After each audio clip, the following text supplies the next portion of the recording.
Hey, and welcome to Glaring Admissions. I'm your host, Nick, and this is a show about watching and discussing iconic, seminal movies that either myself or my co-host Raekwon has never seen before. On today's episode, we're talking about two movies in aviators, because the movie made you want to wear aviators. We're talking about Top Gun and Top Gun Maverick. Tower, this is Ghost Rider requesting a flyby. Talk to me, Goose. Great balls of fire! You're a hell of an instinctive pilot, Maverick. Maybe too good. It's a little bit too aggressive. Yeah, I guess when I see something, I go right after it. It's a wild card. I was about to see this pass. Completely unpredictable. Let's go! Look, man, I know it's tough for you. It's like every time we go up there, it's like you're flying against a ghost. It makes me nervous. You're the only family I've got. Talk to me, Goose. I'm not gonna let you down, I promise. So what's the story with you and Maverick? It seems like he's got you a little rattled.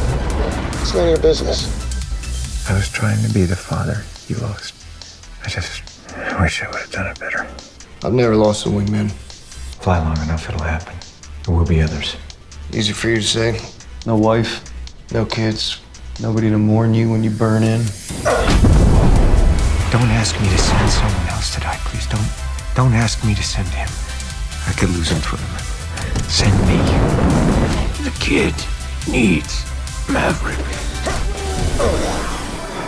I'm sorry, guys. All right, so before we actually start discussing the movie itself, I just want to put out a message for everyone watching and listening.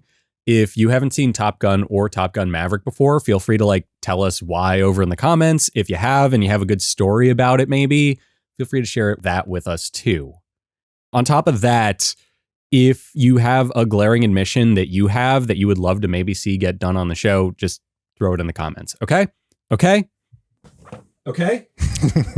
Cool. So, Raekwon. Yes. You haven't seen Top Gun Maverick before. Hold on, I can't hear you. It's too dark in here. Okay. That's how that works, yeah? Yeah. Sure. Okay. So you haven't seen Top Gun Maverick before?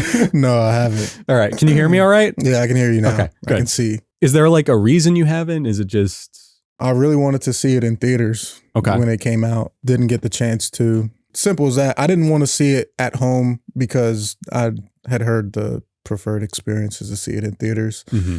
Well, I will say one thing. I'm glad you finally watched it. Me too. I actually hadn't seen the movie until this year also. Mm-hmm. I watched it maybe in February or something. And this is my hot take. I like Top Gun.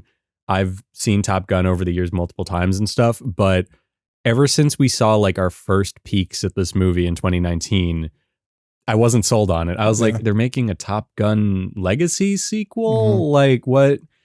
It came out, everyone loved it, and I was kind of like, okay, whatever, I'll get to it eventually. And this movie was delayed a million times, by the way. Yeah. It was supposed to come out in 2019. Mm-hmm. But I finally sat down and I watched it, and I was like, oh, fuck, it actually is really good. And it's so funny because it made the original Top Gun better, in my opinion. Which is why, our sort of discussion question, if you could even call it that for this episode, is it too early to call Top Gun Maverick a classic? Is it really a glaring admission to say oh yeah, I haven't seen Top Gun Maverick? So, I mean, my opinion on that is I agree with that because I rewatched the first one and then I watched Maverick. Mm-hmm. And you had said this when we were texting about it, that so many of the beats were the exact same as the first movie. Yeah, it's the first movie. Yeah. It literally is. And that movie came out in 1986. Mm-hmm. And it was we joke about it this is just a movie, it's just a movie. And the formula is just the same. The beats are the same. The pacing is the exact same as a movie from that era, late 80s or whatever you want to say. Yeah, it's kind of crazy, but they literally waited 35 years or so to make it, mm-hmm. and it paid off. On paper, Top Gun Legacy sequel, 3.5 decades later, that's crazy. Yeah. That sounds like a bomb. Mm-hmm. But, you put someone in it who cares. You have good writers. I couldn't help but notice Christopher McQuarrie has a writing credit in this. I don't know if he wrote the script or he did some of the rewrites or maybe some of the story ideas were his or something, but it's super cool to see him there.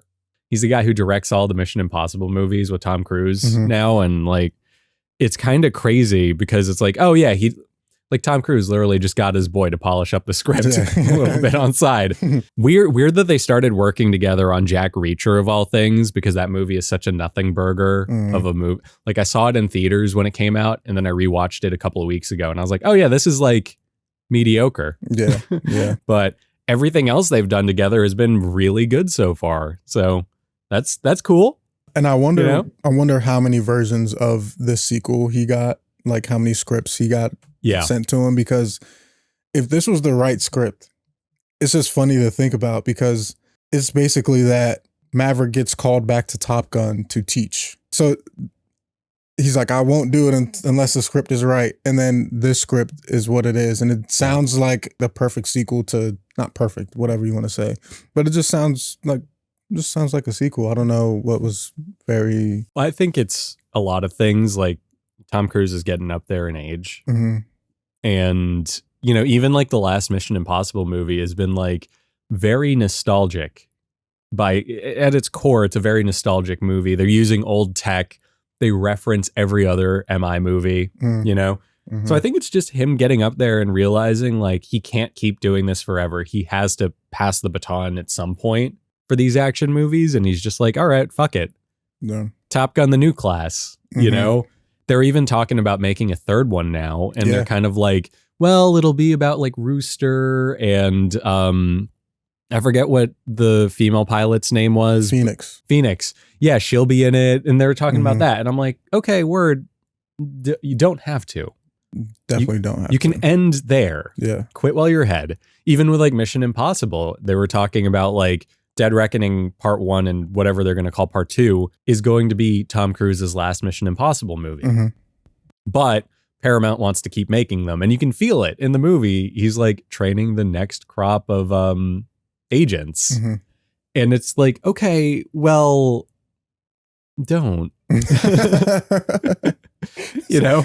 It's like, okay, but... You guys have gotten 7, hopefully 8 good movies out of a 60s spy TV show. But you know, I'm not we talked about this a little, I think, I don't even remember on what episode, but Mission Impossible fan, I guess you could call me, but I have not seen like 4 of them probably. Okay, yeah. I've seen a few, but I haven't seen all 7. Well, for what it's worth, we're going to do them on the show eventually then. If somebody watching this wants to give us that extra push to just go full balls to the wall Tom Cruise, please. We know that you have. Yeah, I went don't crazy. know if they know, but I watched every Mission Impossible, the Top Guns, the Jack Reach. I've watched a lot of his filmography this year, and I've had a blast. I might be a Scientologist now, but that's okay. That's fine. I think so long as we... So the thing about Scientology... You looking around? I know they have snipers trained on me. The black SUVs are outside. Yeah, the black SUVs are there, and they're like, we're tracking your thetan levels, Nick. Xenu is not pleased. He's coming. He's coming. Xenu is coming. And you just hear the Mission Impossible music followed by Tom Cruise running down the street with that fucking Tom Cruise run he always does.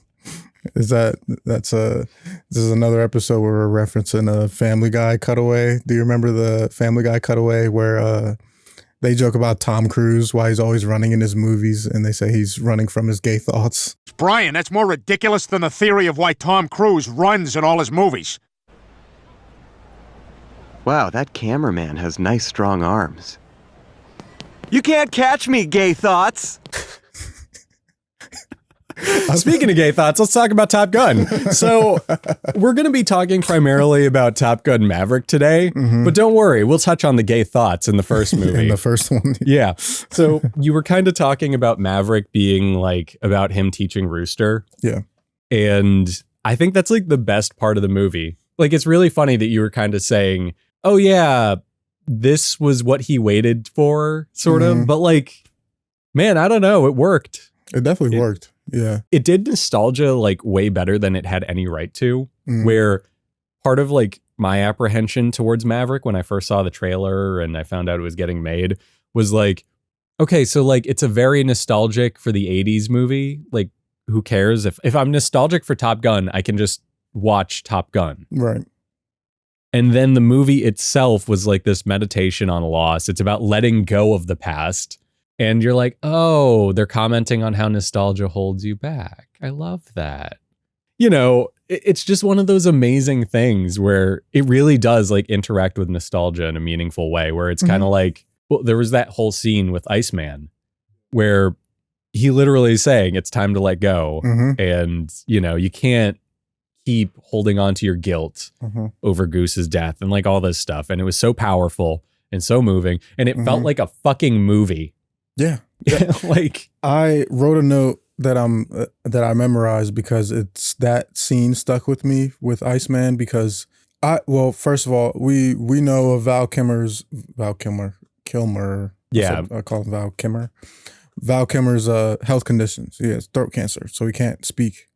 And when you saw Tom Cruise or Maverick texting Iceman, you just see ice, and their text message thread was actually like genuinely pretty important to the story because Maverick was texting Iceman while he was training the students. And it was kind of like him confiding in him, being like, man, I'm not a teacher. Can you imagine if Maverick said that while he was flying the jets? Like, man, during the montage when they're flying and trading, he's just like, like, man, I don't know what the fuck. It's like, hold on, text my boy real quick. Pull up. He just fucking goes. Pull up. Don't text and fly. But yeah, so he was just texting him at first. And then they had that meeting. And the part that stuck with me is like, this is such a wholesome moment, not because of anything having to do with him not speaking or whatever. It was really just because you could tell that their friendship had continued. They really tried to convey that. It had grown from giving each other fuck me eyes in the 80s to come hither, good friend. Embrace me. Embrace me. The Iceman cometh in both senses of the word. Gotcha. Yeah, I might have to cut that if we want to get monetization. But the letting go. Because he wasn't speaking that much, he kept pointing to the screen. He was like, it's time to let go. It's time to let go. But that was a theme, or at least that message was clear even in the first one. The Admiral that Tom Skerritt played, he said that to Maverick in the beginning, right after Goose died. You gotta let him go. You gotta let him go. And it was cool that it came back around. That's why when you texted that so many of the beats are the same, but like the message is kind of the same too. It is. Gotta let go to, only way you can move forward is by letting go. And even though it was clear that Maverick was the main character, I mean, it's called Top Gun Maverick, but I feel like it was really about Rooster letting go of his fucking hate and anger towards Maverick because it was even holding him back in his ability to fly.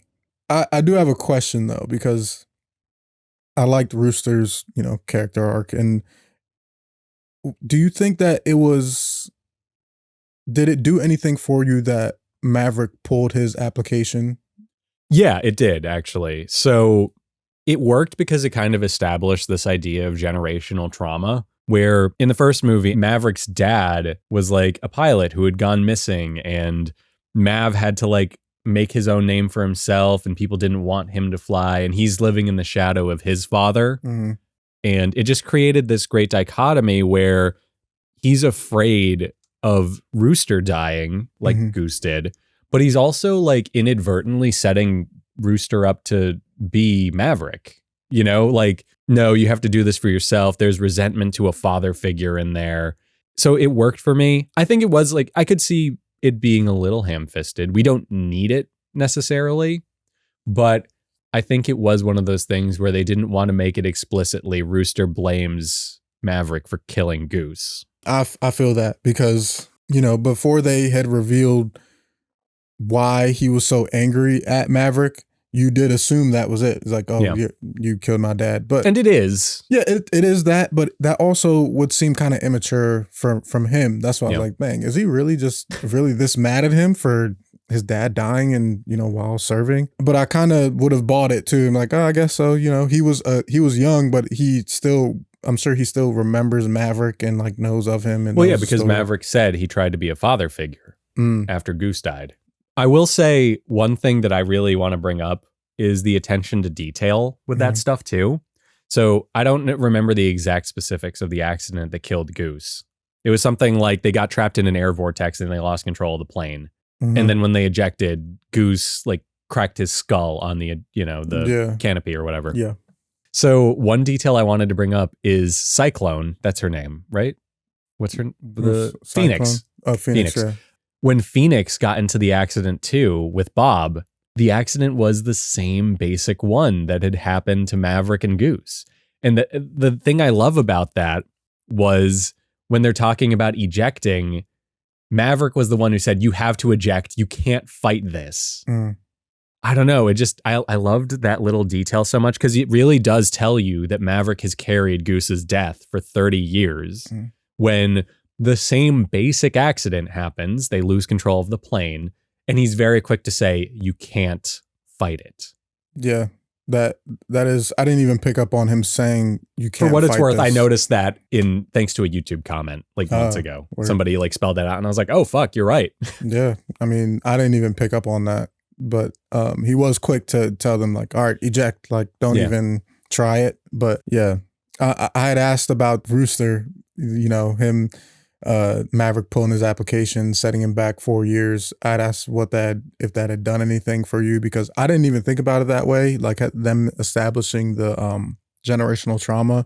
I kind of was thinking, like it would be kind of weird if he was this upset, but I could buy it. But also I was thinking like, well, they validated it even more for me when Maverick had finally told Jennifer Connelly's character, Penny, he told her that Meg Ryan, Mrs. Goose. Mrs. Goose had made Maverick promise to not let Rooster fly. Like don't let him do it. But he isn't even the bad guy for it. Yeah.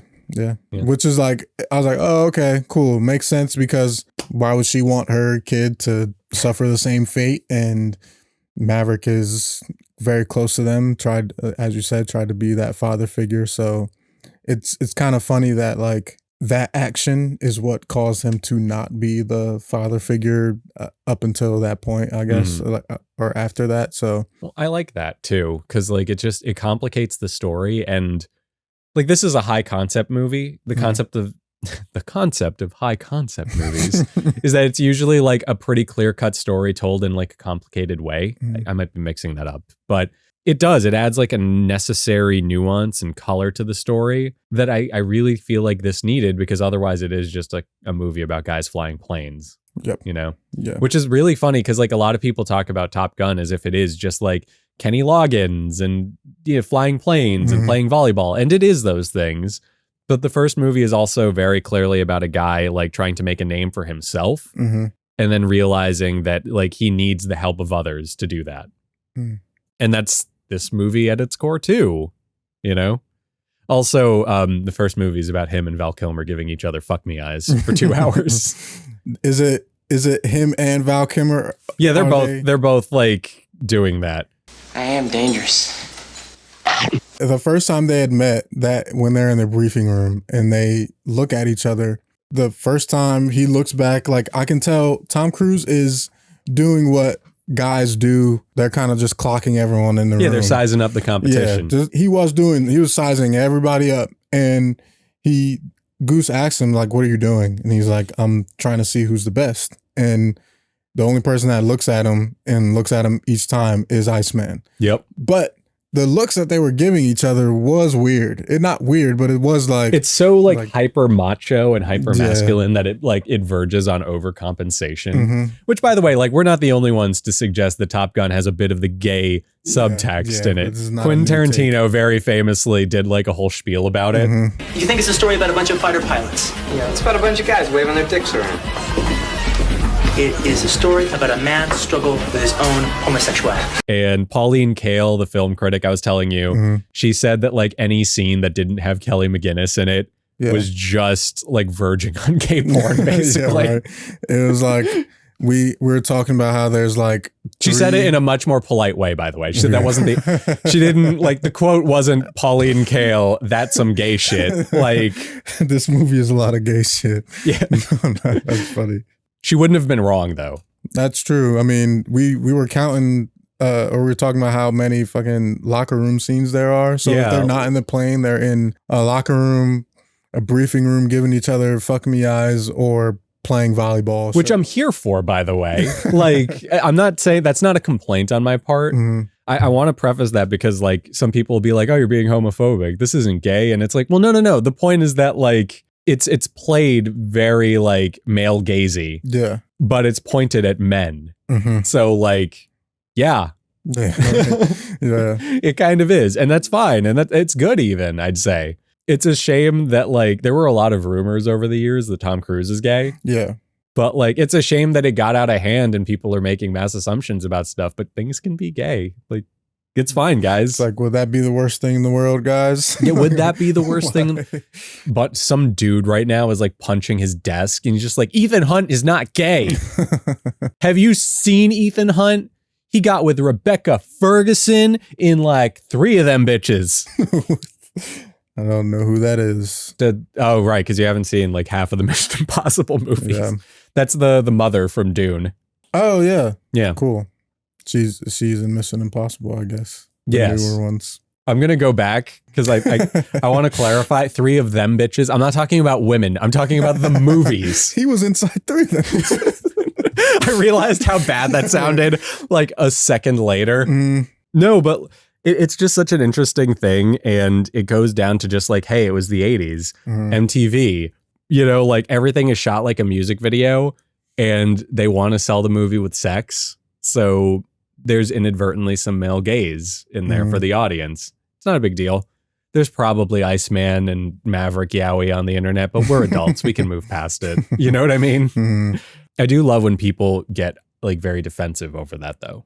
Yeah, it's a weird thing to get defensive about, but you know people are getting defensive about it because they know that it's true. Like that volleyball scene is undeniable. It's like you can't say anything about that. Son, your ego is writing checks your body can't cash. It's funny how much time can change your perception, like because like first time seeing Top Gun, I was like, this is like it is awesome action movie. Like, I'm like, damn, this is a good fucking movie. Like, I was like, I get it. And on the rewatch, I still got it, but it's much more 80s to me than the first watch. Like, maybe because I kept thinking, it was like, oh, I can't wait to see Maverick. Like, I want to know what I was looking forward to seeing the difference in how it looked. So it seemed much more 80s to me on this rewatch, but I still thought that I agree with you where the watching Maverick made the first one better because you see everything that Top Gun 1, the first one, did well and how it really, they didn't need to do much more in the sequel to like catch up to today. Like they didn't have to make it modern. They didn't, you know. They really just had to do it again. Yeah, which is crazy. It's crazy. On my Letterboxd review, I literally said something to the effect of like, it really does feel like they wrapped filming in '86 and went, all right, I'll see you in 35 years. Because the movies bridge together so well. Yeah, it's such and I watched them a day apart. So I watched the first one, then I watched the second. So it was just like, it did feel like a great continuation of it. And it didn't feel cheap because it just made sense with the characters. Like Maverick is the same, right? Yeah. I mean, the whole point is that he hasn't changed. Yeah. And I like that Iceman climbs to the highest ranks, right? And they talk about it in Maverick that there's a cycle going on of Maverick getting into trouble. Iceman makes a call and he's all good. And of course it's that way because I think by the end of the movie, Iceman starts to respect Maverick a lot more.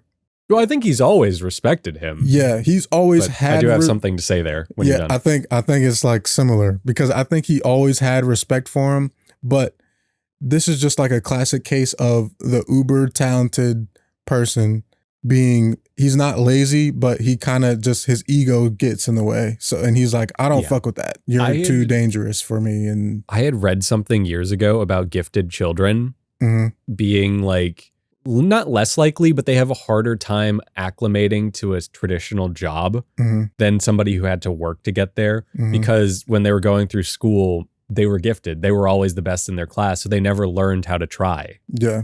And it does kind of feel like that with Maverick, where he never quite learned how to like play the game. And yeah, that's definitely something I picked up between him and Iceman. But the thing I was going to say was their scene, which is by far like, it's insane. Like, poor Val Kilmer lost his voice and he still drops like a show-stopping performance in this. But like, the thing I noticed was the way the scene was shot was they broke the 180-degree rule, which you can tell me if you don't know it, because I could explain it for anyone else. No, I don't know it. Okay, so the 180-degree rule is a pretty basic film production thing where you're shooting a scene, Raekwon, we're looking at each other right now. The cameras have to stay on the same side of us. Because if I put a camera over there and then there's another camera over here, we're going to be on the same side of the screen when it's edited together. And that's confusing spatially. And the 180-degree rule is kind of being done away with. More movies are breaking it. But I couldn't help but feel like the Val Kilmer scene was a motivated break, because the way the scene was shot was Tom Cruise is on the right side of the screen. And then Val Kilmer's on the right side of the screen. So it's almost like Val Kilmer and Tom Cruise are talking together. And that's like very spatially confusing, but it kind of establishes like Val Kilmer's on the same page as Tom Cruise. He's talking for him a little bit. He's trying to like push him along. Yeah. And then there's a big beat change where Maverick is sort of like, I can't lose another one. You know, you send me instead and all that stuff. And it changes. Maverick is on the right and suddenly Iceman is on the left side of the screen. They went and did the 180-degree rule halfway through the scene.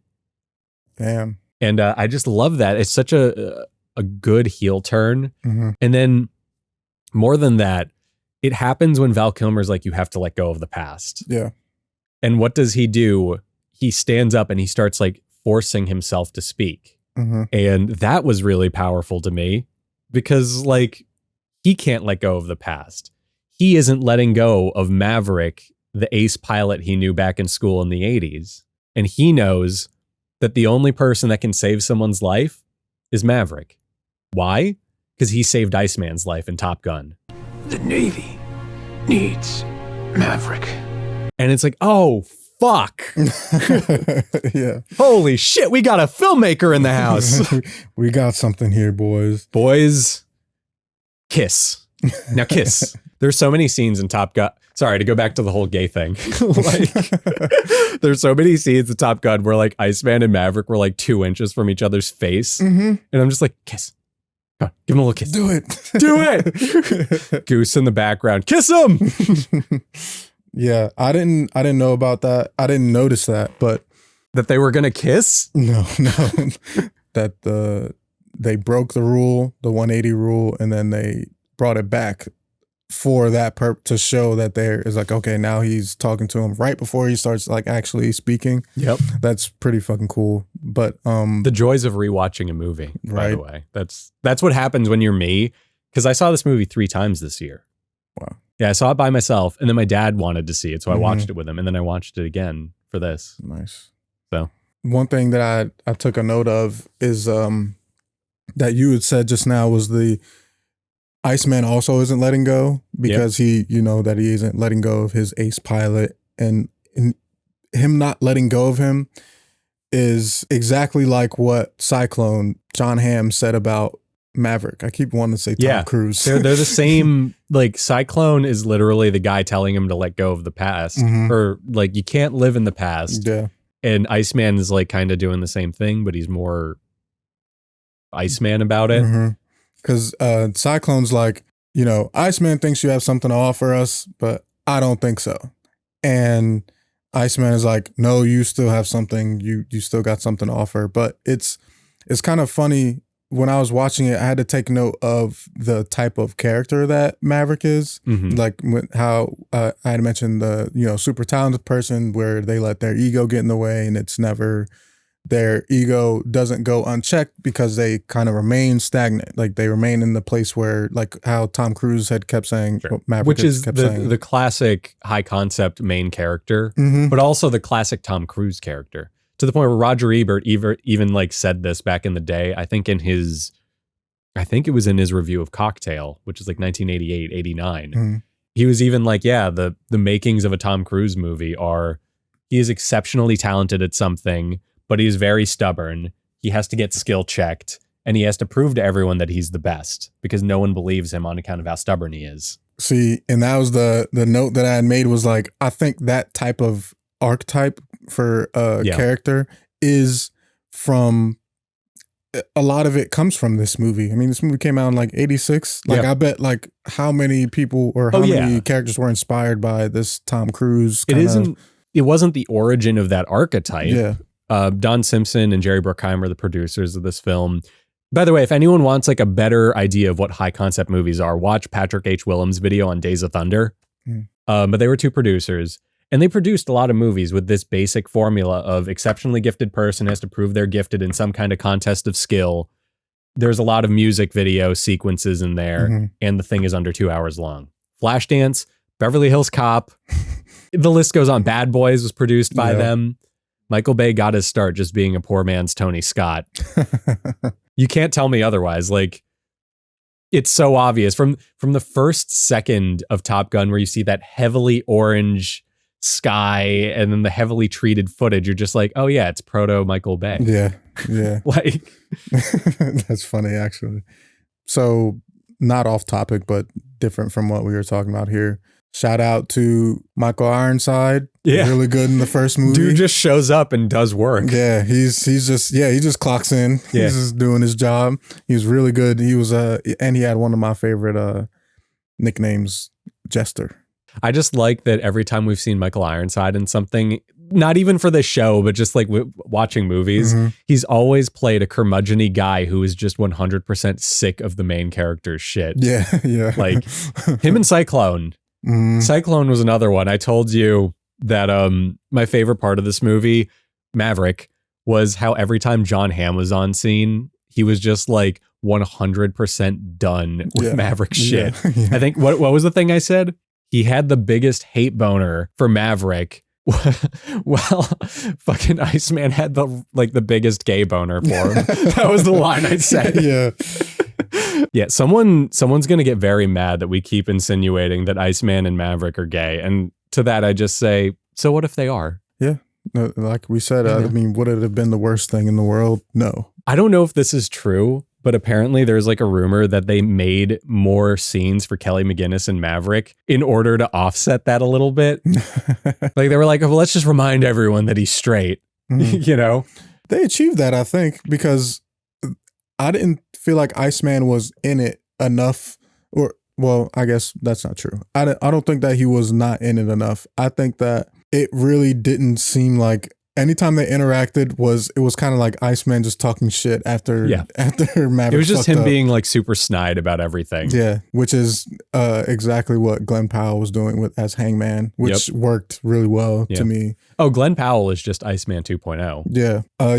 Glenn Powell auditioned for Rooster. I know he did. Yeah, and when I watched the interview about that, I was like, oh, Nick told me about how he wanted to model his career after Tom Cruise, and because Tom Cruise had given him that advice. He's like, oh, how do you think that I got the career that I did? It's like, it was because I picked great movies and I just made the characters great. Yeah. But I get it. Like, he felt like Rooster wasn't that good in the script, but I feel like Hangman, his character, I mean, he got like really cool scenes. What's so funny is we were just joking that Glenn Powell is like poor man's Iceman. Mm-hmm.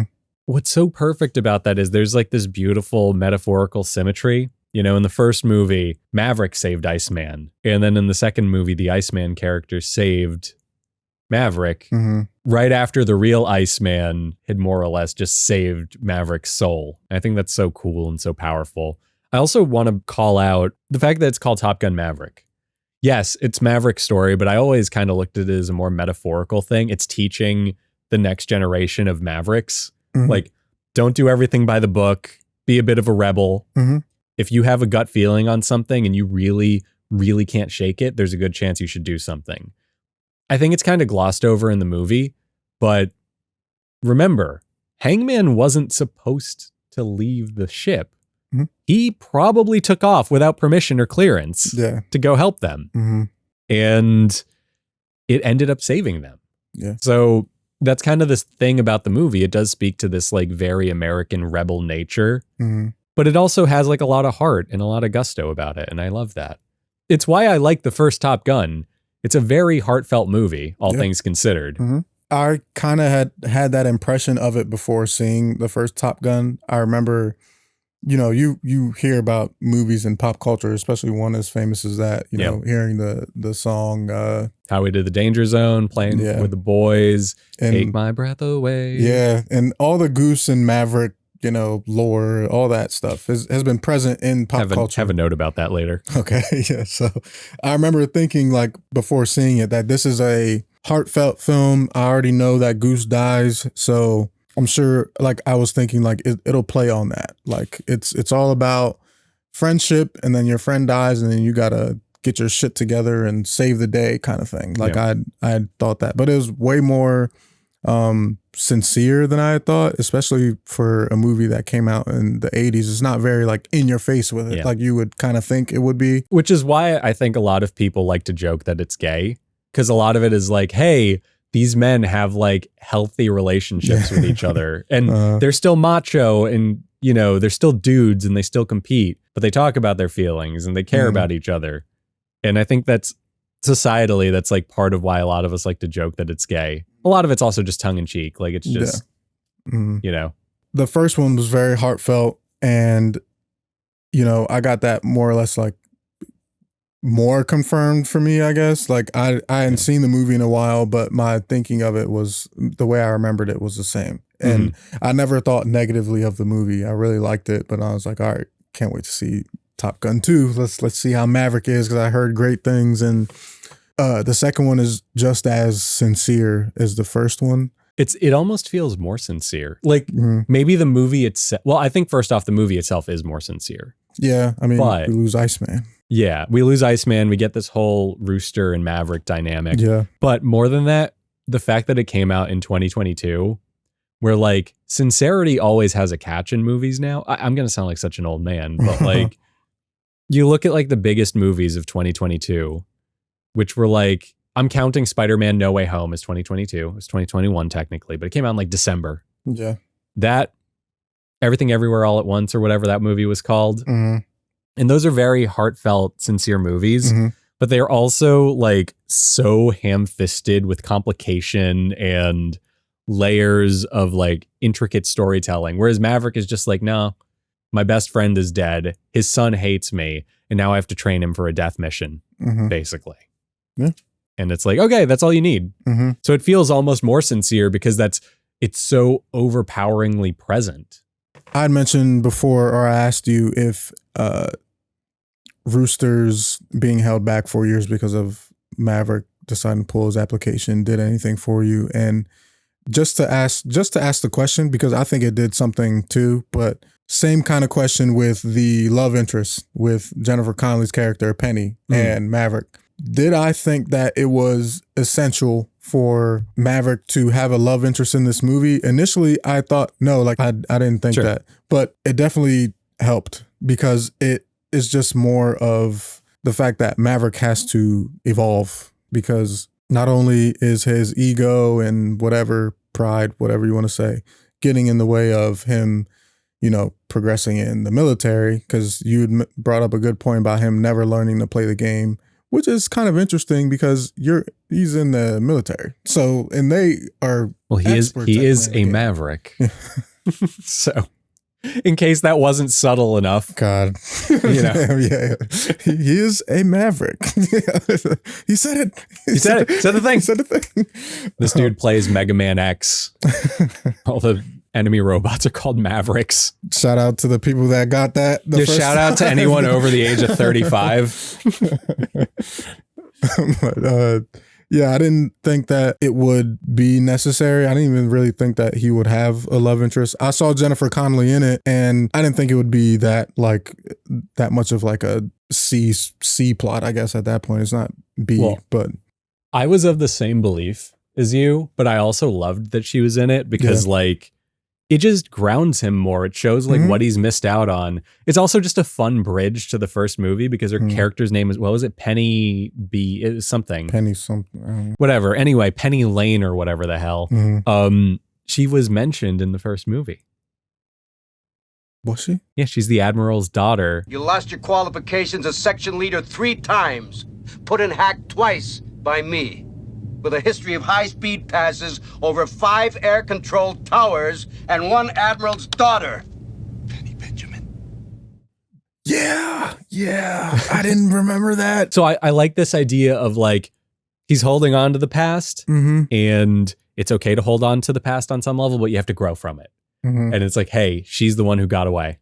Dude, that just blew my mind. Yeah. Because I'd watched the first one, like I said, then the next day watched the second. I remember Goose mentioning the Admiral's daughter. And then Meg Ryan does too. Maverick, would you go fetch him?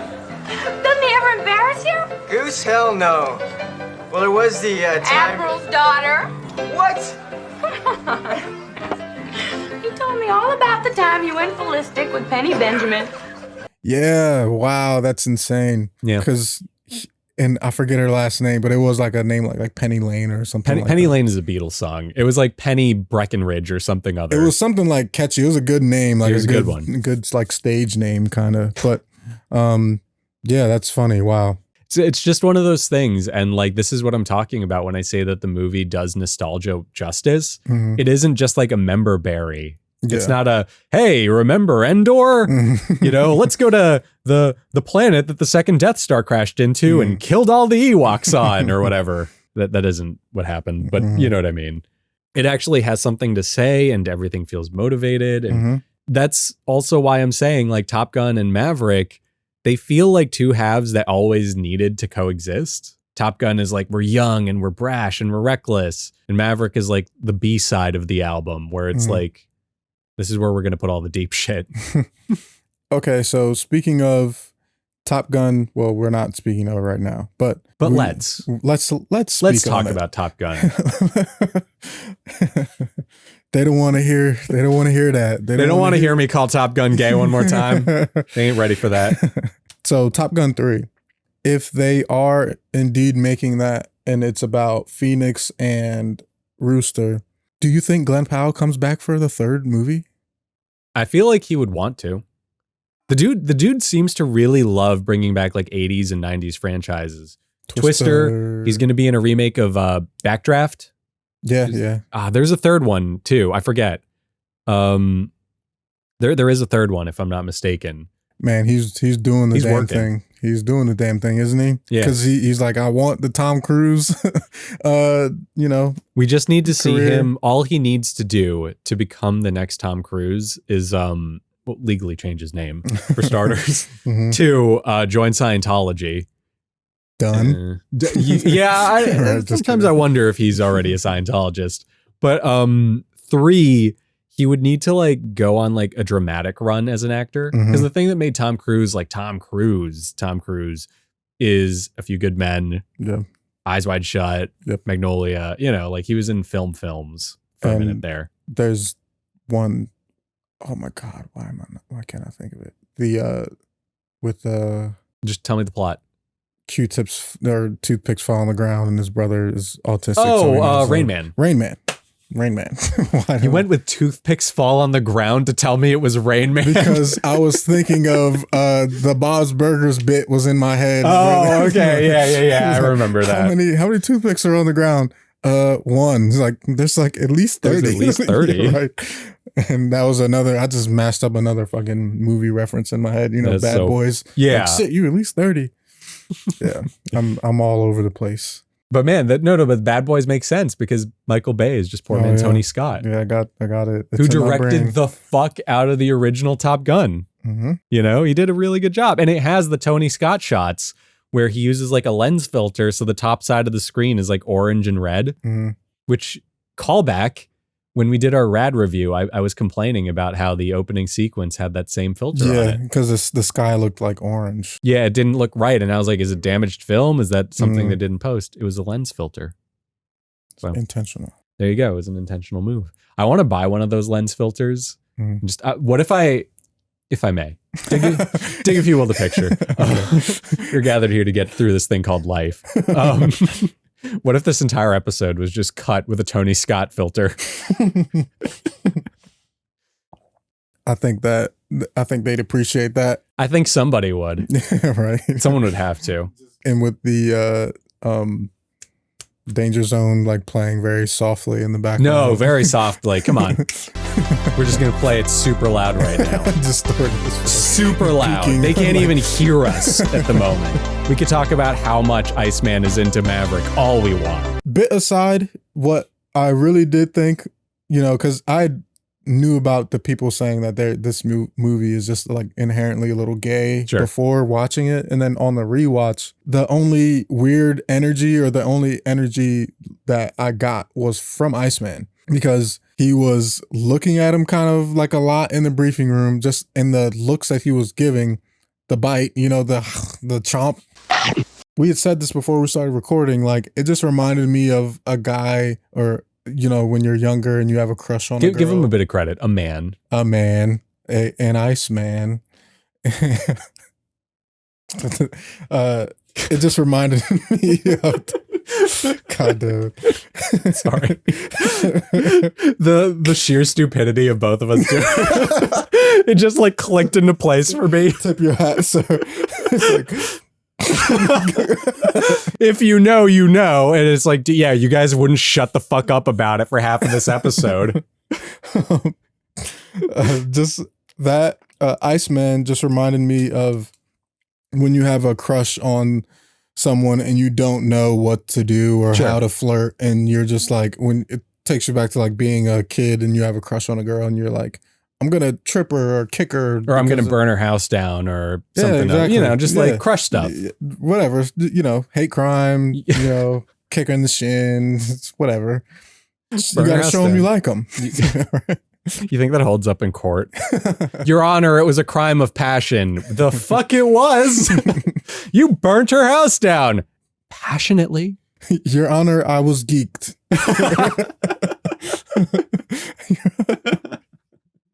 Just imagining like the Ace Attorney pose. Your Honor, I was geeked. Your Honor, I was crushing pretty hard, if I'm going to be honest. Okay, so I know I keep bringing it up, but I do have one more thing I just want to say. Actually, it isn't even about how gay Top Gun is. Okay. It's about John Hamm's character and his hate boner for Mav, though. Mm-hmm. My favorite part of the movie is when Goose turns on his like transmitter or whatever. And they're like, he's supersonic. Yeah. And then it cuts to John Hamm and he's like, how is it Mav? It can't be. Maverick. First off, great beat. Wonderful. Seriously. Like, that's why you pay John Hamm the big bucks. But my favorite part about that was the synth bell sound.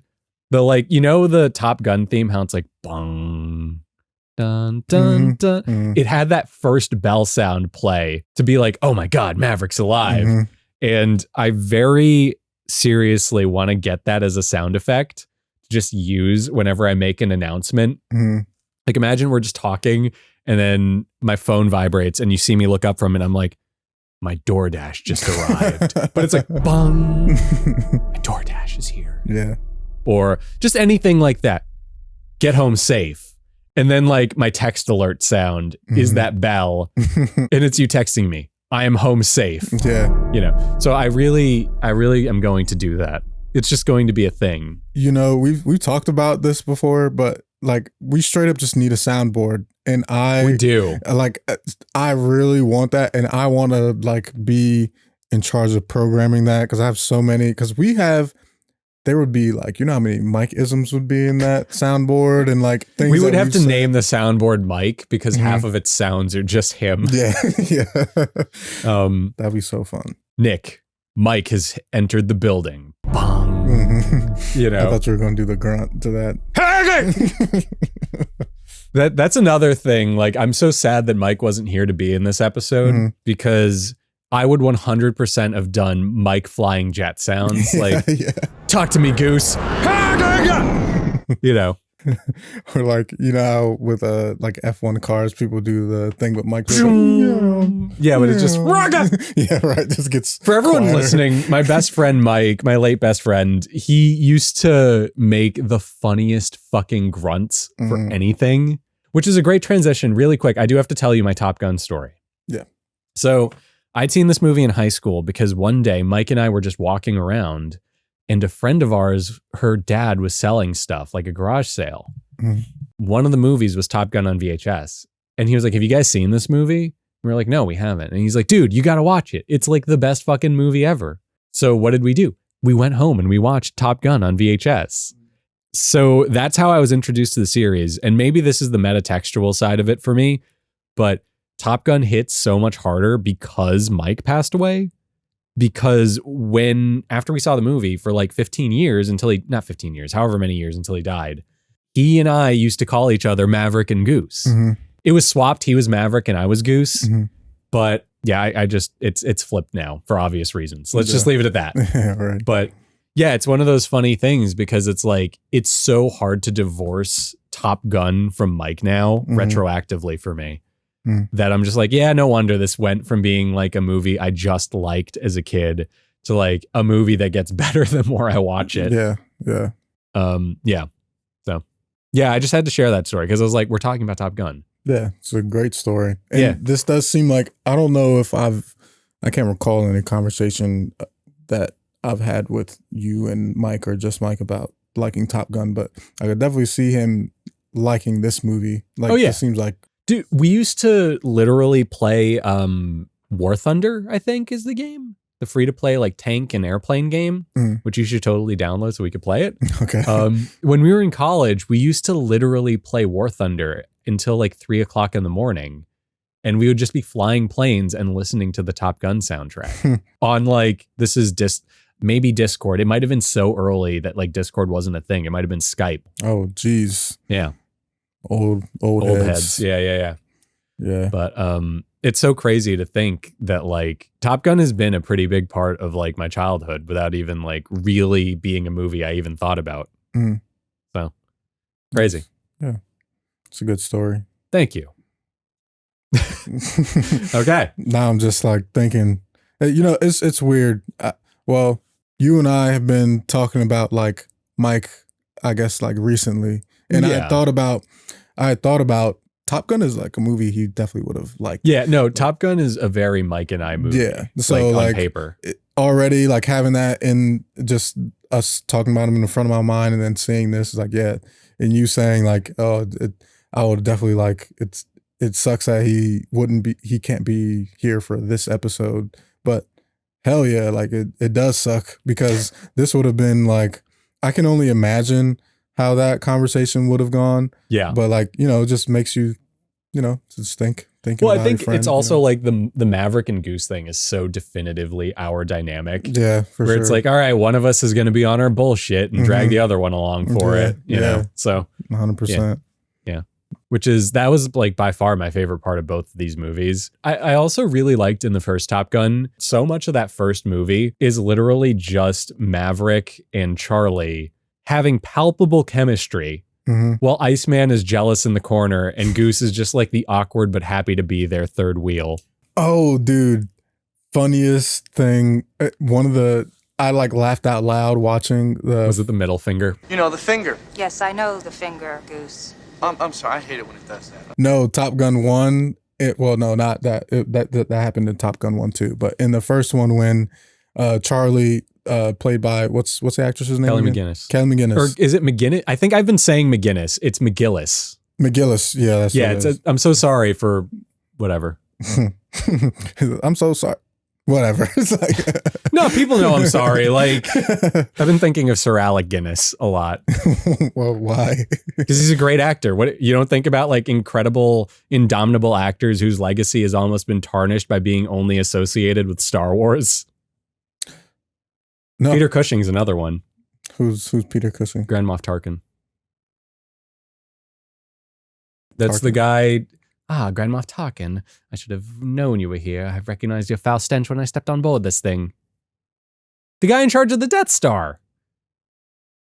The one in charge of Vader in episode 4. Jesus Christ. Raekwon, I can't be a bigger Star Wars nerd than you. No, you are. You gotta be. I'm not. You know, I'm late. I've only seen the movies. I'm late to the game. I don't watch any of the TV shows. Yeah, but you know, I'm like, I'm not into it like that. Whereas, like, you know, the video game got me into Star Wars. But hey, anyways. Kelly McGillis. That's the point. Kelly McGillis. Start, however you fucking end up talking about, we can't talk about Star Wars. Yeah. We could talk about how John Yoo from The Good Place is in The Acolyte and Top Gun Maverick. Yeah. Yeah. And he has one line in the whole movie. Did he have a line in Maverick? He just says damn when they walked past, I think it was Rooster doing the push-ups. That sucks. Because I saw him and I was like, oh shit. And yeah, he's pretty much cut out of the movie. I mean, I don't know if he had any lines to begin with, but it sounds like he might have, and they all got cut. Why didn't they just make the actor that plays Fanboy he's very good too, you know, but I'm like, why didn't they make him Fanboy? Why didn't they give him more lines? Yeah. But anyway, what was I even going to say? Something about Kelly McGillis. Because I was talking about her and Maverick's chemistry. Oh shit. Okay. Got it. So one of the things that I laughed out loud at was after Tom Cruise did like the weirdest thing ever, going to the ladies' bathroom. Oh, right. And she comes out and she's like, your friend was amazing. And Tom Cruise walks up to Goose and is looking at her, looking at him. He's like, nah. Yeah. And then it just cuts after that. That was so funny. Dude, that whole bar sequence. First off, shout out to Tina Marie. I'm pretty sure that was her song, Lead Me On. That's the song that played when they entered the bar. That's like going to be one of my most played songs on Spotify this year. Oh, yeah? I've been listening to it a lot. But also, I love when Maverick is telling Goose that he's going to sing the song to Kelly McGillis. And he's just like, no. I hate when she does that. Don't. Just so good. Just the chemistry between the two of them. Yeah. She's lost that loving feeling. She's like, no, she hasn't. Yes, she has. She has not lost that love. Goose, she's lost it. Matt, come on. I hate it when she does that. It makes me sad that like he wasn't in the second movie. Yeah, right. But I thought when I had seeing Miles Teller with that mustache in the trailer right before I watched Maverick, I was like, that's Goose. Like, that's the new Goose. He's Goose. And I didn't know that he was Goose's son before. Yeah. Like I tried not to say anything to you. Was played out well, but also I'm glad I didn't know until like right before, because I definitely would have been like, oh shit, we're getting more Goose stuff. But it really wasn't that. He was very different. The most Goose shit we got was they just did the Jerry Lee Lewis song again. Yeah. Great Balls of Fire. Which is reminded me of you saying that Tina Marie song was going to be on yours. I'm sure the dude, Great Balls of Fire live. The Jerry Lee Lewis one? No, the Miles Teller they have on the soundtrack. It is Miles Teller singing it from the movie, and it's good, like legitimately. For what it's worth, check out the original Jerry Lee Lewis song. I've heard the song before. Yeah. Or the Dolly Parton did a really good cover. Yeah, that's what you texted me in the Dolly Parton. I heard it on Miami Vice actually a few days ago. And that fun fact, that is actually Miles Teller playing the piano in the movie. Oh, there you go. That's cool. Another fun fact, Tom Cruise, in the first time we see Tom Cruise, it's the first time we see him in the hangar, in his hangar? In his hangar, getting ready to go. So, because then he had Mach 9 on the calendar. But the first time we see Tom Cruise in his hangar with that plane, that was his plane. Yeah. He's a legit pilot, Tom Cruise. Legitimately a pilot, which is a great segue that I'll take in just a moment. But I did want to bring up the fact that, do you know how fast Mach 10 is? Because I checked. First off, nobody has actually ever gone Mach 10. Mach 9 is the fastest anything has gone, and it was an unmanned vehicle. Because I think the fastest a human has gone is like 6. But Mach 10 is 7,500 miles per hour, give or take. Which means that in that scene after we see his plane, he ejected from a plane going that fast. And it's led to a lot of people online theorizing that maybe Maverick is dead. I don't buy it. I hate those kinds of theories. Like, since when? Like, what are they? When he ejected from the plane, he died. That's the theory that people like to share online. In Maverick, when he's on the Blackbird or whatever it was. Yeah. When it starts burning up and he ejects, he's dead. And then the rest of the movie, from him entering the diner and asking for the drink of water, is like his death vision. I hate that theory. I hate it too. It's so lazy. It's kind of like, it's all those fucking creepypastas where people are like, well, actually, Ed, Edd and Eddy is purgatory. And it's like, actually, shut the fuck up. Right. Yeah, if the movie doesn't give you proof of something, you can't actually believe it. Yeah, I don't like that. I hate that, actually. Yeah. There's death of the author, and then there's whatever the fuck that is. Because, like, man, it doesn't really, like, because we talked about this with Mulholland Drive. Yep. Where, you know, that we talked about a bunch of theories, and, like, I think at one point I had mentioned, like, The Sixth Sense, where it's like, oh, he's been dead the whole time. It's like that whole idea of things is kind of like, like, come on. Like, we're still, now, I think that's not like a huge plot twist anymore. So, like, that being like a theory, and we're like, oh, they're hiding it. Guys, he's actually dead. And the way this played out is like. The thing is, in The Sixth Sense, the movie alludes to it being true. You know what I mean? Yeah. Like, by that logic with Maverick, you could say that he isn't dead and that he opened a wormhole through space and time and is in an alternate universe, you know? Yeah. And it's like, well, yeah, it's true because the movie doesn't say it isn't. And it's like, yeah, but like, no, stop it. By that logic, Iceman and Maverick are actually into each other. Yeah, right. You know, if that was the case, why didn't he go to an alternate universe where him and Maverick or him? We and cut Iceman to Iceman and Maverick in a rainy alleyway going, I would have loved to own a laundromat with you. God damn it. Yeah. Or a wormhole opens up and Goose walks out of it and he's just like, Mav, you're all grown up. How you doing? Trying to do better. The Spider-Man No Way Home reference. I thought you were gonna do the like Mav is like, he sees Maverick for the first time, or he sees Goose for the first time. He's like, dang, I don't like that look, Mav. He's like, I love that. I love that line so much. Yeah, I do like that too. I don't like that look. It's the only one I got. Yeah, I like that one. The humor felt very like what Mission Impossible has been edging towards over the years, which makes me think that a lot of the humor came from Christopher McQuarrie. Yeah, like I felt the same way about the humor that I did about that line, where none of it felt like forced, which it can, you know, how it can get with like sequels. What people call Marvel humor. Yes. Yeah, you can just call it that. Yeah, it's okay. For every, like, I'll take all the heat for dogging on Marvel for both of us. I mean, we're fans. It's like, that's why sometimes it's not even that I'm not a fan. Yeah, like I'm just exhausted by it. Yeah, the Marvel industrial complex. I know. Yeah, because I told you that, you know, I've bought into some of the series because I think that there's some legit good ones. But yeah, whatever. We're not talking about Marvel. But hold on. I gotta put. Okay, yeah. Put them on. We got to talk about the dog fight. The dog. How did you go from we're not talking about Marvel to we're going to talk about the dog fight? Yeah, let's talk about dog fighting. Let's talk about Steve Rogers' underground dog fighting ring. I'm cutting that. That is so fucked up. No. That's such a bad taste joke. No, by all. That's America's ass. Oh, man. You can't say that's America's ass with aviators on. It's unpatriotic. It's America's ass. That there is America's ass. Tom Cruise getting into the F-14. Oh, by the way, just speaking of that, Phoenix says to Hangman in the end, you know, when they're all ganged up together celebrating, she's like, oh, that's 3 confirmed kills for you now. And he's like, yep. And she's like, well, Maverick has 5, so that makes him an ace.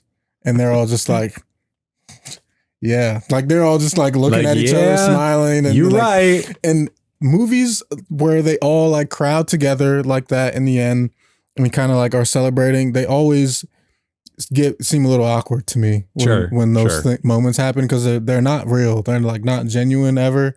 It wasn't awkward. A good joke. The joke bombed. Yeah, and it's like, wasn't a joke. It's just like, oh, it was just true, I guess. It really was. If you have 5, you're an ace, like, certified ace. You know what is a joke, though? What? Okay, so at the end of Top Gun, the original, the scene happens where everyone crowds around each other. Maverick and Iceman are like, I'll let you be my wingman anytime. All that, the iconic shit. Mm-hmm. Pay attention next time you watch the movie to Tom Cruise's sunglasses. Because much like my sunglasses have been for the past few times I've cut to myself, they disappear.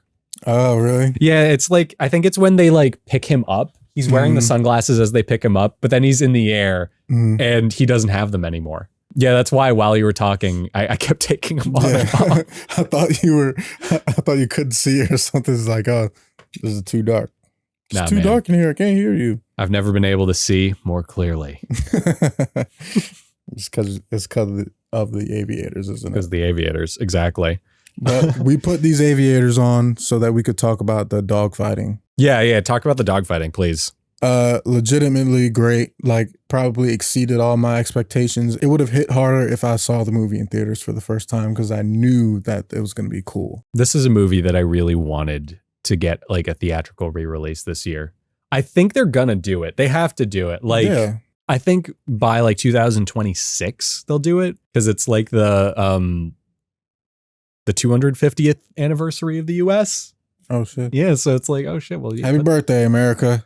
If we still exist by then, I don't know, man. We might be living in the United States of James Carter by then. But no. Like, the dogfighting is so good.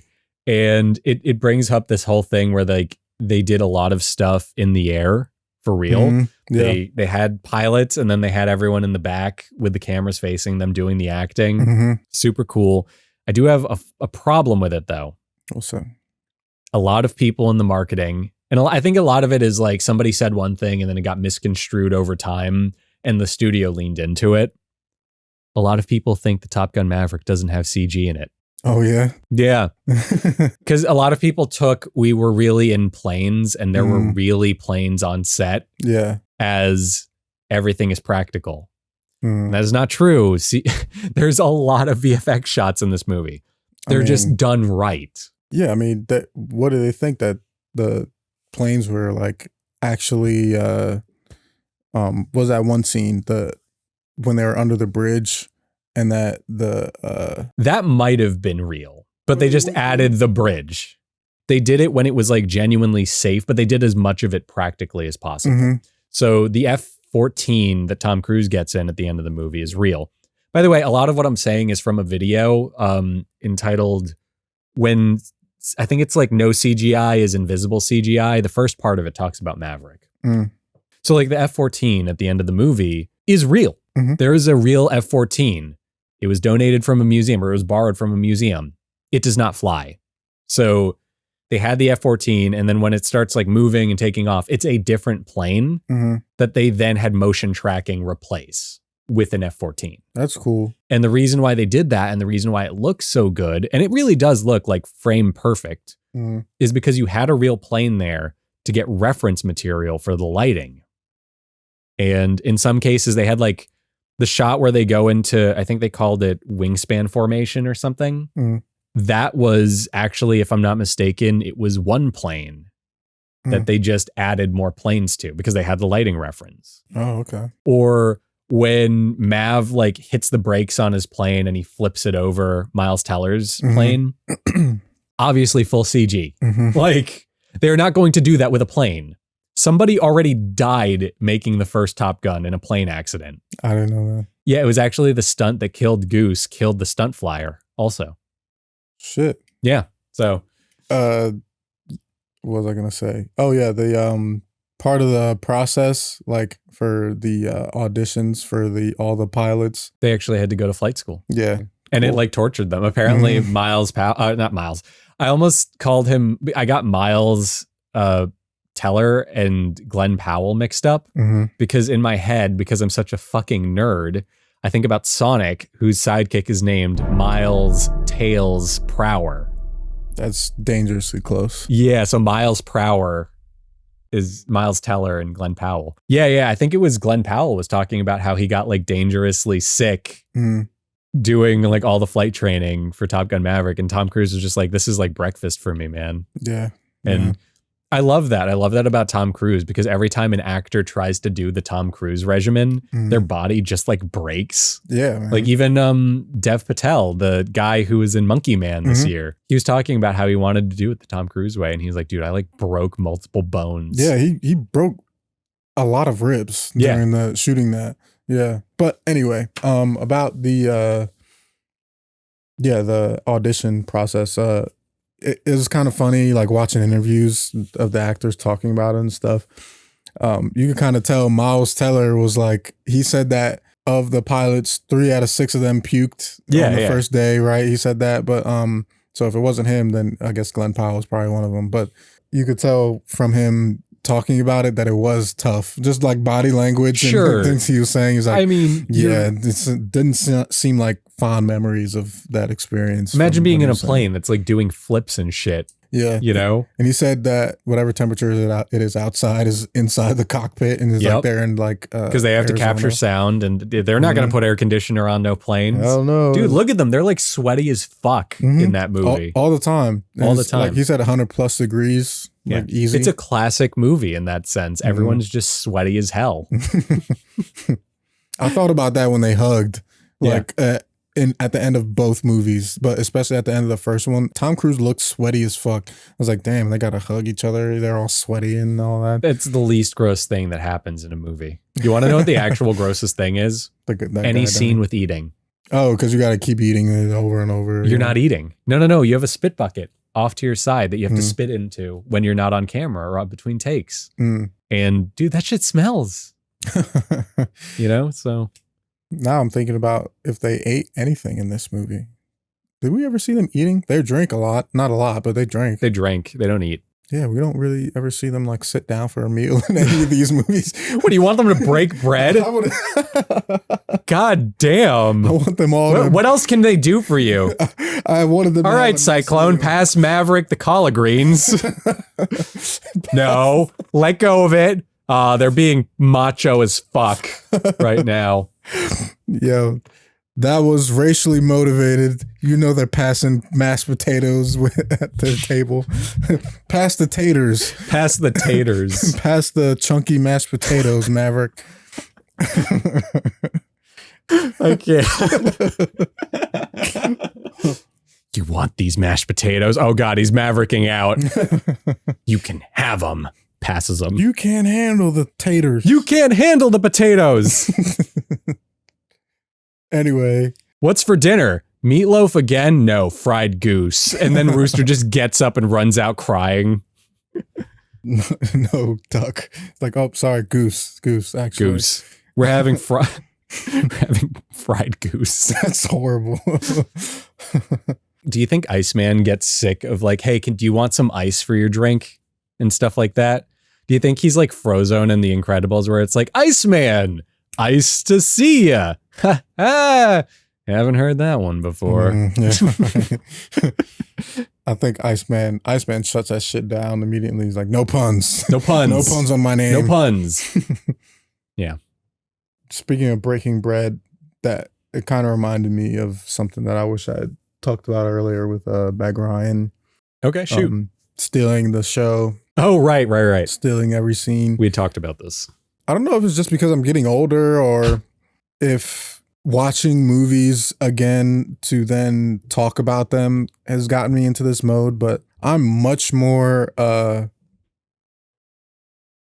emotional, I guess. Like certain things, they hit for me. Like any emotional scene, I'm like, I can get myself there. Like I can put myself there. Yeah. Or like, you know, relating to what they're feeling. But the Meg Ryan scene after Goose dies, damn, look at that acting there. Yeah. And I was like, you know, I always talk about how performances get me, but I was like, damn, that was great acting.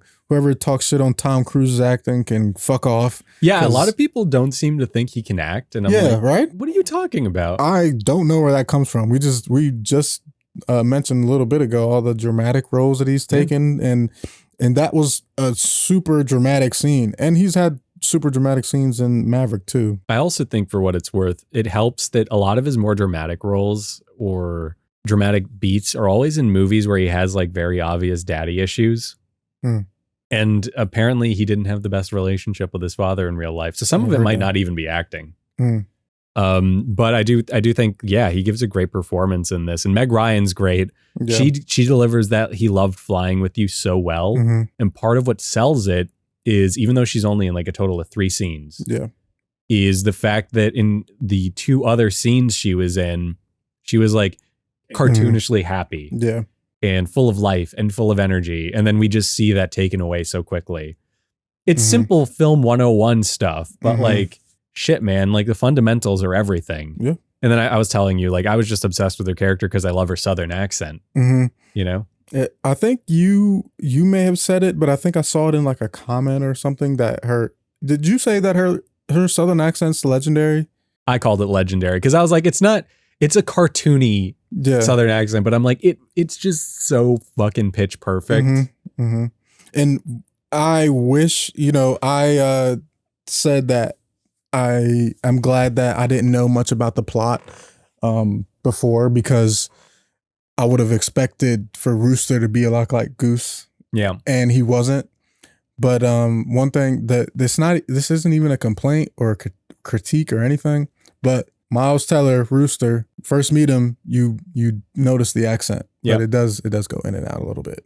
It's there. Yeah, it's there. But then I remembered that he had one when he ends up saving Maverick, and they're both like on the ground and they're talking, and when he says like, "Oh, it's good to see you too," I remembered that he had the accent. I was like, "Oh shit, he does have like a Southern accent," and it makes sense that he would, because his mom, he was raised by his mother. Yeah, thick accent. But yeah, one thing that I did want to bring up, because we were kind of talking about like, we weren't even really talking about it, but it's just the fundamentals of filmmaking, is in the first movie, the love story between Kelly McGillis and Tom Cruise. McGillis. Yeah, no, the love story between Maverick and Charlie. It's like, it's the center point of the first movie, but it's like done so well. And there's so many little idiosyncrasies I love about it. Like the iconic love theme, Take My Breath Away by Berlin. So the one thing I love is it starts playing when they're on their first date, but it doesn't play the full song. It's playing just like the synth line and the drums at first and the bass. And then it comes back later and they're like continuing to bounce off of each other and their chemistry is growing, and they introduce the guitar and the vocalist is like kind of humming the melody. And then when do you think the full love song starts? At the very end, pulling up in the Porsche. Sex scene. Oh yeah. I'm pretty sure it plays during the sex scene, but then it's like the full song. And I love that so much. It's such a nice little detail because it is showing the growth of their relationship. It is showing, to be literal, Maverick taking her breath away. I love that so much. And I think it's great. Apparently the sex scene where they were like in the heavily blue room in silhouette, that might have been a reshoot. I know that the scene of them in the elevator was, though. That was 100% a reshoot, because apparently test audiences wanted more Kelly McGillis and Tom Cruise because they have really good chemistry. Yeah. And you want to know the tell that it's a reshoot? What? I want you to try and guess it. Think about the elevator scene for a second. What stands out about it and what might mean it's a reshoot? First thing that comes to mind is Kelly McGillis's hair, maybe, because she had a hat on. She had a hat on. Yeah. Because she cut her hair. Ah, cool. And the other tell is that it's an elevator. It's a small confined set where you don't have a lot of extras. Yeah, just the one guy. Goose is nowhere to be seen. Yeah, Iceman's nowhere to be seen. Super economic storytelling. Yeah. Yeah. Yeah. I love when movies do that stuff because, like, you write a movie, you shoot a movie, and then when you're shooting the movie, you're rewriting the movie. Then you edit the movie, you show it to somebody. The movie's already gone through 3 iterations. But that test audience, man, they still have the power to change huge chunks of it. And it's funny that reshoot also kind of did something to the character of Charlie for me. I mean, Other than it gave her being- more autonomy. Yeah, I mean, it's funny that, like, of course, you could see it happening, like how it was gonna happen. Yeah. Like as soon as they get close to each other, it's like, I want you to know, I still got a job to do. Like I may like you, but I still. And then someone comes in, but like even the mandatory hat that because she cut her hair, but like even her outfit there kind of made me think of her a little differently because it was like more casual. I wasn't thinking that. I was thinking more militaristic. Like she's fighting for her place at her at the table. Like she's fighting for her job by holding back on Tom Cruise. Like that, but that fit to me. Like it kind of was like aligned with what she was saying. If like that whole thing, them kind of being like, okay, we are going to kind of pursue this, even though we know it's kind of not right. And then her wearing that too. It just did something in my head of being like, okay, she's kind of like letting it down a little bit. Like things are, even though they know, like it seems like she's headed into a different direction with him. But also, I told you this before we started recording, it did seem like she was into him more than he was into her. And I kind of thought that like, it just adds to the Maverick lore for me because we talk about in Top Gun Maverick how it's clear that he isn't changing. And I didn't really even remember how much of like an egotistical guy he was and how like immature he was. Well, it's so funny you say that, and I'm sorry, but it's literally, I was going to say the same thing. If you just made the main character of the movie Goose or somebody else, Maverick is the bad guy. Yeah, he's like an asshole. He's an asshole. He's a stuck-up asshole who needlessly puts everyone in danger. Yeah. You know, buzzing the tower and all that. Doing shit regularly that would get him a dishonorable discharge. But he's just so talented that Well, the movie positions it that way. Yeah. But yeah. But he does seem like if you make someone else a character, like you said, he would seem like the bad guy because you kind of forget that whole scene of him storming off after being reprimanded in front of everyone and like revving his engine. Like, I can't hear you. It's like, dude, she's actually doing her job. And she is dead ass doing her job. And she didn't even like go in on him like that. No, she just was like, he was right in the moment, but it was the wrong call to make. Mm-hmm. And like, it didn't even embarrass him because like even the other guys were like, dude, that was badass. Yeah. Like, and that's why I'm like, he's throwing a little hissy fit because she said that it was the wrong maneuver. And he's like, I fly the way I fly. And it's like, no, you put people in danger all the time. And you're kind of like, your ego is writing checks that your body can't cash, dude. Well, I like the idea that he isn't the one to pay the price for it either. Yeah. It's Goose. Mm-hmm. So. Which is another reason why, you can also sort of buy that Rooster is still upset at him for his dad dying. Like if that was the sole reason, you can still kind of buy it because he knows him. Mm-hmm. So him knowing him and knowing like his personality and everything and knowing his past and knowing that he's still a captain, you could make that work if it was the only reason. It ended up not being that, but it does work if you wanted it to. Yeah. I think part of it also was like, it's been a long time since that first movie. Maybe people seeing Top Gun Maverick haven't seen the first movie, so they need that extra hump. Because if you just say, oh, he was best friends with his dad, but he died. Yeah. Then maybe they won't get it. Maybe they'll be like, okay, but like. It's so long ago. And yeah. Exactly. So it makes sense. It's just one of those things. But it doesn't hold the movie back. Like, I genuinely think Top Gun Maverick is a perfectly paced film. Yeah. There isn't any fat on that movie. The only beat I could even remotely consider removing is like I almost called him Top Gun. The scene where Top Gun is on bottom. Top Gun Cruise? Top Cruise? Yeah, no, the scene where Maverick is like the stuff with the love interest. I could see you removing it. But I also feel like it adds a necessary texture that I'm just like, okay, it's fine. Just leave it. I will say also the movie is a lot less horny than the original Top Gun, which is so wonderful. Yeah, I didn't write a note about it, but I noticed it watching Maverick. I'm fine with either, but yeah, right. Like the sex scene in the first one, I think I told you when we were playing the game last night that was a pretty steamy scene. Yeah, and then in Maverick, I liked how different it was. It just Because he's mature. He's an adult now.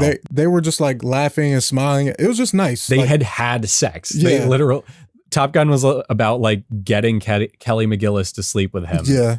And then like this movie is about what happens after you've already slept with the person, which is literally a line because she's like, I don't want her to think like I bring guys home on a first date. And the first thing Maverick says is like, this isn't a first date. Yeah. It just was like comparing both of them where you literally see like them kissing and like the steamy part of the first one for me was like Kelly McGillis like licked his like chin. Yeah. And that compared to them just kissing and like looking at each other laughing, and then you just like slowly fade to them being in the bed talking to each other. Yeah. It's like that was nice. Like it was just nice. They're adults. These two people are like 60 years old. So it's like it's nice. She was 50. She was 50. But still, I mean, 60, guys, right? it's a huge step forward for Tom Cruise to have like someone even remotely close to his age as the love interest. But no, I know what you mean. And it's exactly that. It's like a meditation on what getting old does to you. Mm-hmm. You're young, you have all of your friends are still alive, and you're just like, hey man, I'm just going to go try and get laid. Mm-hmm. And then you're older and you've lost your friends and you're lonely. And it's like, you're really there for the companionship at that point. Mm-hmm. And I think that's just like, it's nice. I'm sure Gen Z liked it because all these reports of Gen Z doesn't like sex scenes or whatever. Really? Yeah, this is like a lot of discourse of like Gen Z doesn't like nudity in their movies. A lot of people were clutching their pearls at Oppenheimer. Oh yeah, I'd heard that. I haven't seen Oppenheimer, but I heard people were upset about that. Apparently, Greg Araki, who's a great director, Mm-hmm. he's making a new movie and he's loading it with sex in part as a response to that. To which I'm like, well, that's his whole shtick. Mm-hmm. Like when I think Greg Araki movies, I think extremely horny and extremely gay. What's one of his movies? He made The Doom Generation in the 90s. He's pretty big in like 90s independent cinema. Highly recommend his stuff. Okay. But yeah, it's like those are like the two hallmarks of his career. And I'm just like, well, of course he's back making a movie. As soon as he hears that people don't want fucking in their films anymore, it's just like, okay, well, he's going to do something about that. Mm-hmm. With Olivia Munn, if I'm not mistaken. God. Yeah. So that's that. Do you have any other thoughts on Maverick, or would you like to answer our question for today? Is it too early to call Maverick like a modern classic? And is it a modern classic? It's kind of hard to say because, you know, I think people are so not ready to call something a classic until years later. Sure. But I'm ready to call it that, a modern classic, you know? Yeah, like... Because you also have to consider the first one. Like, these two movies they're, I mean, obviously the same, like, franchise, but, like, Top Gun 1 and then Maverick. Yeah, you can't divorce them. Yeah, they are together. So if we already consider Top Gun to be a classic movie. Yeah. Maverick isn't a bad movie, and it's the perfect like continuation of the first one. Yeah. So just on like legacy alone, and it's not even like the movie is bad. Like it's actually very good. I think it's better than the first movie for what it's worth. I mean, yeah, I'd agree with that. So I think we can call it that. It sounds weird because it's a newer movie, Sure. but it is a modern classic. I mean, if they come out with a third one and it sucks, which it probably won't anyway. People will just remember the first two. Yeah. It's true. It's kind of like the whole Jurassic Park argument. Like, by that logic, would you call everything that came after Jurassic Park a classic? And it's like, well, no, because those movies weren't as good. Yeah. But this is like a rare case where the first movie is great and the second one is like, it almost supersedes it. Mm-hmm. So yeah, for me, I'm of the belief that they are classics, both of them. Mm-hmm. And I 100% think in like 10 to 20 years, people will look back at Maverick. Because also part of what defines a classic, in my opinion, is it has to be a good movie. Yeah. It has to be a seminal, like it's in the log line for the show, a seminal, important movie. Mm. And for a lot of people, Maverick was like a cultural touchstone when it came out. There's always Twitter discourse about whether No Way Home or Maverick brought back movies. Yeah. And I like No Way Home. I enjoyed it, I think is a better way to put it. But this feels like a full feast of a movie where it does everything. And I finish it and it feels sustained. Like I'm like good after I've seen this movie. And that feels like it'll be a classic. Yeah. You know, people will talk about like when we look back at like the pandemic and stuff 20, 30 years from now, Mm-hmm. people will inevitably say one of the first movies I saw once everything opened up again was I saw Top Gun Maverick. Mhm.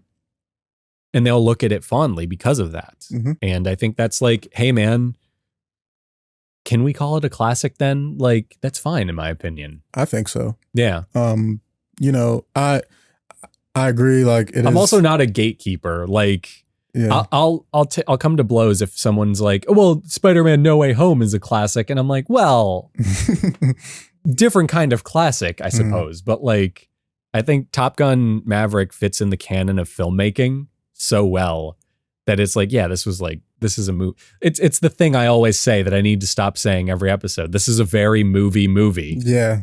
It's but we say that about people know, and we know what you mean by that. Yeah, because, like it's very endearing. Yeah, because we had a similar conversation about Jurassic Park. Yeah, it's like this is a movie. We finished the movie, and I feel like I got everything possible that I want out of a movie going or a movie watching experience. Sure.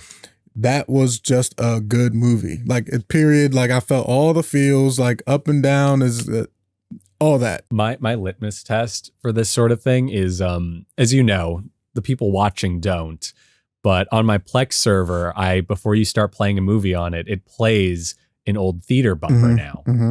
So it'll be like the Nicole Kidman AMC thing, or like ones from like 20 to 40 years ago. Mm-hmm. And one of them is 100 years of movies celebration stinger. Nice. And it's 1 minute of just like footage of people sitting down in movie theater seats and watching different famous movies from over the years, where it's like, it'll cut to Desperately Seeking Susan or Jurassic Park or whatever. Top Gun Maverick feels like a movie because it feels like you could cut to it in one of those commercials. Good point. Yeah. Good point. Because it you know, Top Gun Maverick, I'm sure is like, it's streaming. I watched it on Prime, and I've never seen like a Prime ad, but it for sure seems like if it was like on HBO Max, they would definitely have it in their like bumper before the movie starts, like movies on Max. Yeah. Top Gun would make the talk cut. to me, Goose. And then it cuts to Mouse Hunter, talk to me, Dad. Yeah. That oh God, also, that broke my heart. Yeah, it didn't seem, that was another one where there were a lot of like classic movie type of lines, like the I don't like that look, Mav. Him saying, talk to me, Dad, wasn't lame at all. Like, and you would kind of expect you just buy it. Yeah. Like, and you would think something like that would happen. All right. So, Raekwon, I think that's all we've had to say about Top Gun and Top Gun Maverick. Once again, to anyone watching or listening, first off, if you're listening, check it out on YouTube. We have full video episodes with clips and stuff. It's super neat. Yep. But if you haven't and you're thinking about it, go ahead. Just like seriously, leave a comment on the YouTube upload telling us your thoughts on these movies, whether or not we can really or realistically call Maverick a classic already, and if it's becoming of that title or whatever. Besides that, you wanted to end this with the sunglasses again. So just hold on. Why didn't you put the sunglasses over your normal glasses is my question. I don't think they could fit. Let's see. Yeah, I mean, but there you go. Look at that shit. Here. No. Put them both on. Oh, put them both on. Jesus, what are you? I thought we were switching. No, we could, but I think that's money. that's Iceman watching Mav kick ass. He's so into him that he has to hide behind 3 pairs of glasses. Iceman from the grave. Yeah. That's actually the newest, that's the newest member of the Maverick crew. It's Bug Eyes. Bugman. So, on that note, we hope you enjoyed the episode. We'll be back at some point with another movie. I don't know what yet, but Lord of the Rings. Do you really want to do Lord of the Rings, Raekwon? Yes. I want to revisit Lord of the Rings. Okay. I'm not a fan. We talked about this. Yeah, we've talked about it. Neither of us are Lord of the Rings guys. I don't hate them, but they're not for me. I thought that you had not seen it.